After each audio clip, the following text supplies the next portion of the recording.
Hi, this is the Utah Defender. I am remaking this video again because of some things that I want to make sure that I do correctly. First of all, there was two videos I made originally, and then I made it into one, and now there's some corrections I want to make in this video. What you're looking at is a picture that I took off the videos explaining the chief was explaining, and these are his videos that they were using. An important thing in this video is this piece of paper right here. Keep in mind the movement of this paper. This looks like a smudge on the seat, and this area over here is going to come into play also. Notice that Chase's foot is up here, and they're pulling him out in this video.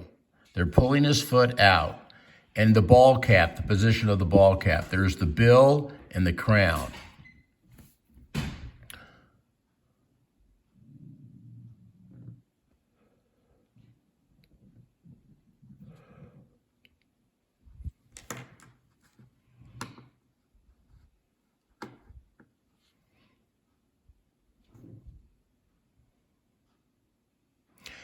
This is another angle of the picture.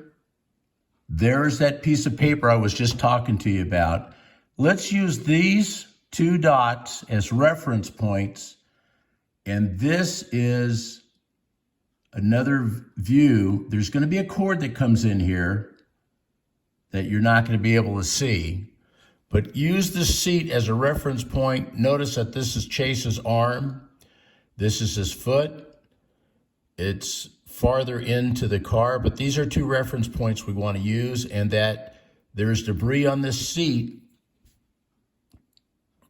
and there's a better picture of it, and there's debris here. These little white dots of debris, watch as it moves around when I show you these other pictures. So now we have a picture that the police took. This was a still frame that I remember. So what really bothers me is the color variations in this. I don't know what they were doing, but look at this debris, where the debris is at in this picture, because this is important. Notice that there's the piece that was on the seat over here. This doesn't look like the smudge. Underneath of it, you can see another little place. I think that's the smudge. But watch how these little white pieces of debris move around the picture, and you'll notice that the hat's been moved, and his foot's not in here. And now there's a gun that appears. Why is this all important? Because I truly believe that the Farmington police officers, whoever it was, or whoever they are, when they went back into the car, they found no gun. Now a gun appears. The whole time, I believe the gun in this fashion, in the upper and lower receiver part of the handgun would continue this way. And it was slid that way by Chase back into this area you can't see between the seat and the center console. Keep that in mind. Now there's a gun there. This is a white reference point. Remember, I showed you the other two in the first one. And so this is up on the steering wheel. There was supposed to be another one in here, but we'll see that in the picture again.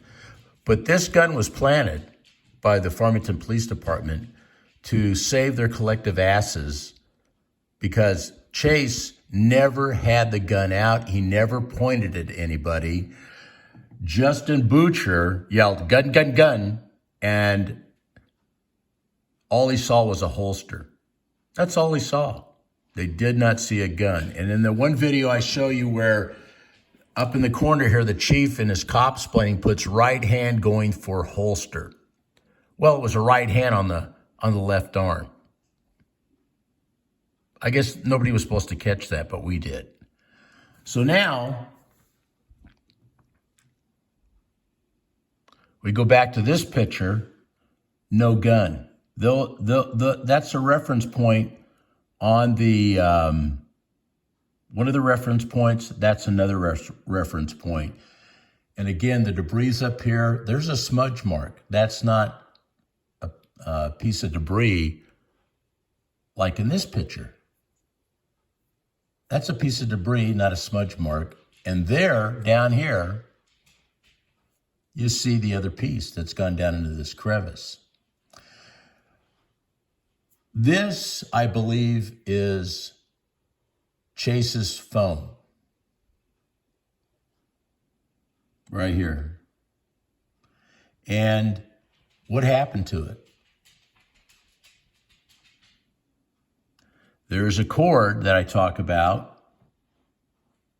but this shows you that they were manipulating things around the car. Somebody got on the seat, someone went in the vehicle, and because of the positions of their hands or feet or body, this debris got moved around, which tells you they tampered with evidence. The hat got moved, and the gun. And again, there's a reference point. But the point of this is they planted a gun. So when we go to this picture and look at it, there's the reference points. No cord on this side at all. You don't see a cord. You go down farther, there's a piece of debris. There's a smudge mark that later on there's a piece of debris like this stuck up there, but it's not a smudge mark like this one. And then this debris ends up in this crevice.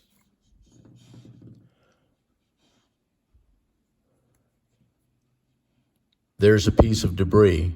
There's the crevice area. The important thing to know is that when they were pulling them out, there is no gun there. And there's the two reference points again. Reference point, two reference points. And in this picture, which is even a better picture to show you there's no gun there than the previous one, reference points, no cord. Look at how the debris on this seat shows you, and there's no cord, shows you that this stuff was moved around. Someone went and his bill of his caps up, right here in this picture. This is the picture before they moved him out of as they were moving him out of the vehicle. No gun. No gun. This tells you unequivocally, without any doubts in your mind, that they tampered with the evidence trying to find that gun. They were desperate to find that gun. They did find it. Again, the bill's up. There's the crown of the hat. There's the debris on the seat, smudge mark, more debris, but there's no debris over here. You don't see it. You don't see a cord coming across here. Right here, right up in this little area, the cord, you should see a white cord, which you don't see in that video. But there it is. They moved things around trying to find the gun.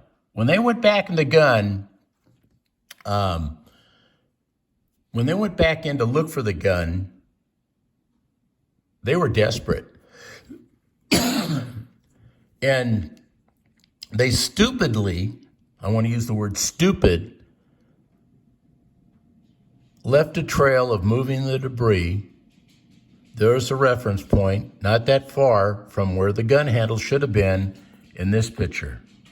This reference point's near like the steering wheel. And when you look in here, there's a reference point. You see a gun? The gun should be right there. Without any doubt in anybody's mind, the gun should be right here, and it's not.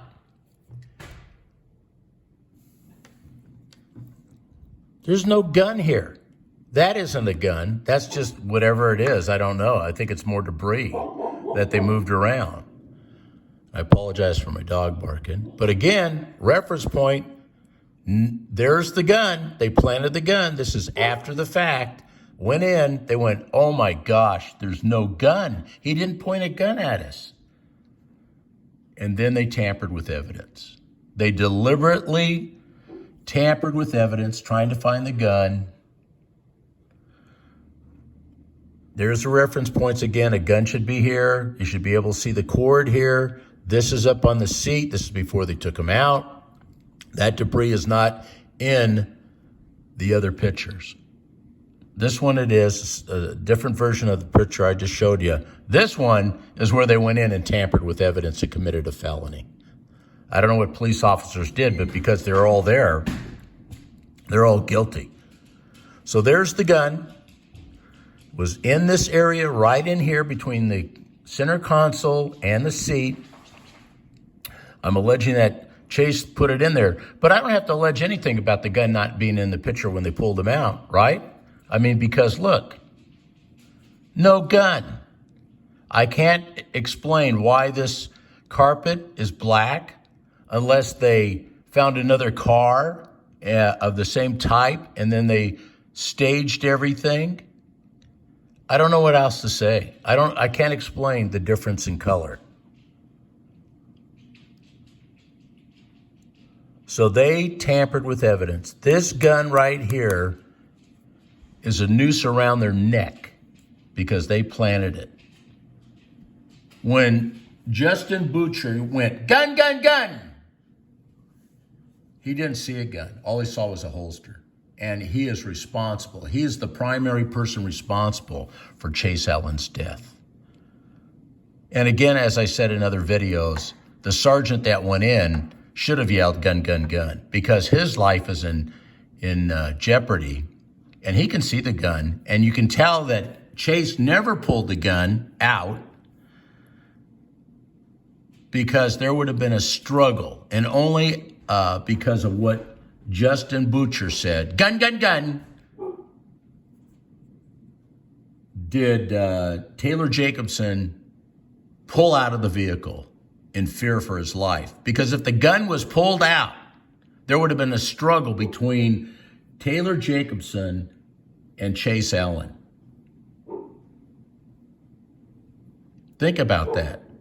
You're not going to jump out of the car if he's got a gun out. I mean, he would have shot him before he could even got away from the frame of the vehicle. The door jam area when he was exiting. But there was no gun. That tells you because there was no struggle. And then the other thing is they doctored the videos totally because the body cam, when you see him go in, his body cam doesn't hit the side of his jacket as when the videos that I requested shows that his body cam went right into his arm. That's baloney. Because if you look at how his body went across Chase's to try to hit the seatbelt, which Chase already had undone, it tells you that they tampered with the body camera of Taylor Jacobson. So what the chief presented you was a re-edited. They should have never done that. And the thing that bothers me is Internal Affairs probably saw that news conference and went, what the heck? That's not what we saw. That's not what was there. That's why Internal Affairs in Utah cannot do this investigation. And there's something that's been alleged that I said in the last video, just like this one. I can't say it, but it has to do with the FBI, and we can't have the local FBI do it either. We have to have the FBI from, let's say, Denver or Portland or San Francisco do a forensic audit on the videos and a forensic audit on all the evidence that was bagged at the scene. Because they tampered with evidence. They deliberately put a gun here. You can see there's no gun. You don't have to be a magician. You don't have to be Einstein, and I apologize for my dog barking, but you can see that they planted a gun after the fact. There's one of the reference points. There's the debris moved around on the seat of the vehicle. And this is his camera. I believe that's his camera. I said a wallet before, then I looked at it and said, that little dot tells me that that was the camera. So they deliberately, the Farmington Police Department deliberately tampered with evidence. You know there was no gun ever pulled out because there wasn't a struggle in this area between Taylor Jacobson and between Chase Allan. And then another thing, it tells me that there was no gun is the fact that there wasn't this struggle. And that Chase Allan, I went to his funeral. Nobody said a bad word about him. And generally people don't say bad things about people, but I mean, it was very exemplary of how people talked about Chase Allan, that he was a kind person. He wasn't a violent person. He was a great person, unlike these police officers. So again, this is the face of Justin Butcher, who lives in Farmington, who came unhinged, who falsely yelled, gun, gun, gun, when all he saw was a holster. And I don't understand, but why did he want this kid murdered? And again, for you watching this that haven't seen the other videos, it took 13 seconds. It took 13 seconds for this guy to call for backup. And you got to know that 3 times before he ever pulled into the post office, he had called backup. They were arranging this. They were conspiring prior to this with the whole family, harassing them and everything. The same day that Diane Chase got her, and I apologize for my dog, it's very distracting. The same day that Chase Allan got, the same day that Diane Allan got her ticket, and it was from a lieutenant, not the chief of police, the father got a ticket too. That's when they started harassing him. I'm alleging that they started following the family around, and they did, and they also shot a bullet through their front window. Isn't that nice? I'm alleging that they shot the police department.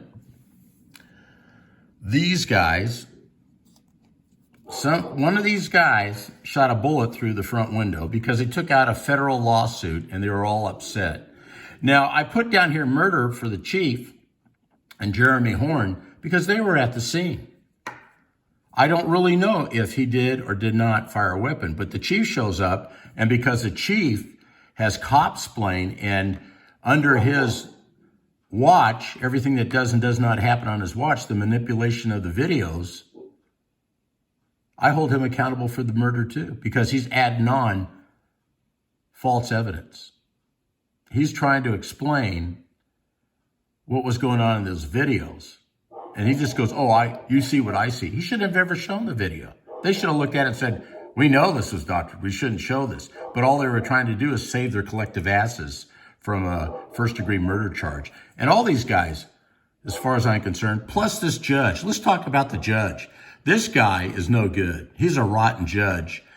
I guess from the KUTV did a thing 2 nights ago, a story about sovereign citizens. And again, the Allan family has never admitted they're sovereign citizens. They're not. That's not what they are. They're American nationals. But they used their name. They used all 3 of them to badmouth them. And this guy is related to Matthew Jacobson that's at KUTV. We're alleging that. And that's why they keep carrying water and keep putting the story, keep demoralizing, humiliating, and pointing a finger about sovereign citizens at the family because they're trying to get him out of hot water. They're trying to divert your attention, and they're trying to build a consent that the family's crazy because they're sovereign citizens. With the real thing that matters in this case is that these officers murdered Chase Allan. And they're trying to make a case about sovereign citizens to divert your attention and to garner public opinion in favor of the police officers. Well, you see these guys planted a gun to save their butt. There was no struggle in the car between the sergeant. He wouldn't come out of there, I'm telling you. He would not come out of that car if there was a gun pointed at him. And he didn't yell, gun, gun, gun. Jason Butcher yelled, gun, gun, gun. And protocol is the guy goes in the car because his life is in jeopardy. Jason Butcher was so hinged and wanted this kid out of the car. And again, they should have never took him out of the car. Why? Because under Pennsylvania versus Mims, you have to have probable cause he's a threat. This kid was complying. All these people that back the police bought into everything that the news media has said. And he complied. He was cordial. He tried to explain the laws. This idiot, this dumbass, kept interrupting him. Wouldn't let him finish anything that he was trying to do. He was trying to explain to him the law, which he was not going to have. And again, in 13 seconds, he calls for his fourth backup. You think it's the first, but it's not. And in the second one, 4 blocks away, he has another police officer that comes up behind him and says, hey, I'm right behind you. Isn't that great? This was a conspiracy. That proves this was a conspiracy. And you should know this. These people were like hunting this family, and they were harassing them. A bullet through their front window? Who else would have done that? Does anybody else around the neighborhood get a bullet through their window arbitrarily? No, it was after they filed the federal lawsuit against the city and the police department. So is the mayor of the city council involved in this? I don't know. Was someone given the orders to go and shoot a bullet through to scare them so they'll withdraw their federal lawsuit? I don't know. I'm alleging. But this dumbass, in 27 seconds after pulling Chase over, and had already called now 4 times for backup. That's why the cops got there so fast. They were there in record time. There were 6 or 7 officers there within 3 minutes. That doesn't happen in the real world. I'm sorry, it doesn't. So in 3 minutes, they're all there. And because this was for no license plate and a license, and they already knew this kid, they were targeting the family. They would go in twos any place. They were in great fear. And who were they going to complain to? These guys in the police department? Oh, these guys are following us around. They probably had marching orders from the chief. I'm alleging that they did. And that's why they're harassing the family, making it hard for them. And so they would go in twos back and forth. And fortunately, Chase was by himself the day he went to the post office. And it's very questionable. Why would this guy say, who else is in the car with you? Because he didn't want any witnesses, or he didn't want to kill anybody else? I don't know. But he asked that question. He could see through the windows, the tent. So there's the planted gun. And again, who expects to be dead after being pulled over in 3 minutes and 27 seconds? That's what they did. And the officers that didn't see, the only person that should have fired his gun is Jason Boucher. He should have stood at the side of the door when the other officer pulled out and shot him. Not all the other police officers. That's why I say this was an execution. It was planned. It was deliberately done. I'm alleging that because you don't have like 6 other officers show up besides this officer, and everybody empty their magazines into the car. And several of them loaded a second magazine, which Justin Butcher did, and fired their weapons. This was an assassination. They were really angry at this family. And because of that, shoot, quiet. And because of that, they were after the family. And they planted a gun.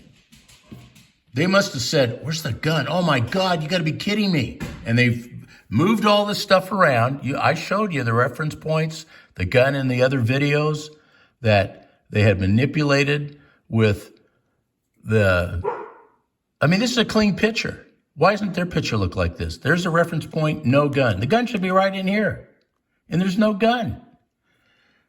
They planted the gun. They deliberately planted the gun. I am alleging they deliberately murdered this young man.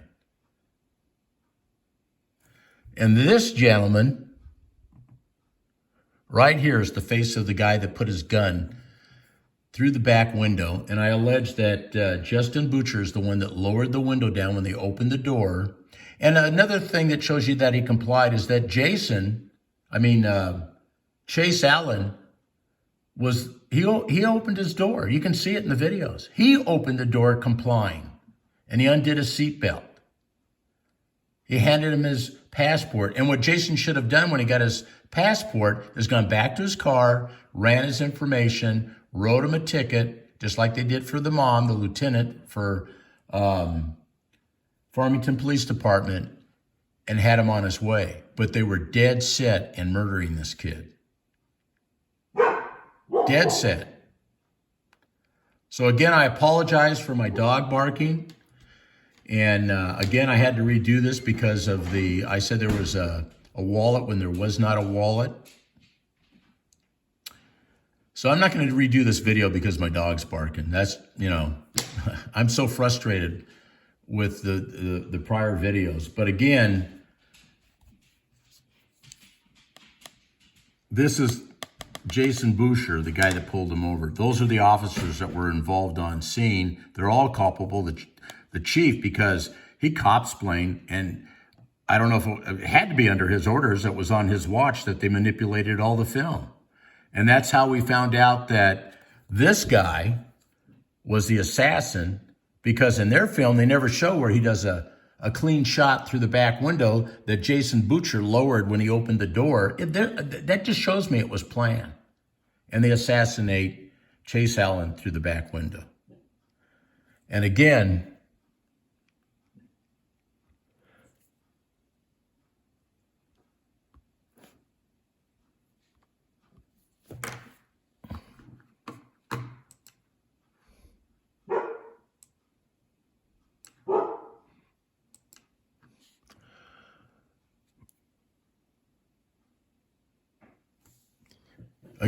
they planted the gun. This was after they took his foot out. And if you look in here, no gun. And the debris all moved around. That's telltale evidence they tampered with the evidence after they took Chase Allan's body out of the vehicle. I hope I didn't make as many mistakes before. I've tried to clarify and make things up. Not make things up. I'm sorry I said that. Was that a Freudian slip? No. But remember, look at these two reference points. And that will let you know when you look at the video, there's one of the reference points. I don't see the other one. Did they blot it out with this dark square? I don't know. But you can tell that there's a gun there. And when you look at when they took him out, there's no gun. So they slid the gun out between the seat and the center console. And there was an assassination. And the guy that did the shot in the back is on here, who did the assassination. I'm not going to say his name right now. Thanks for listening. God bless you.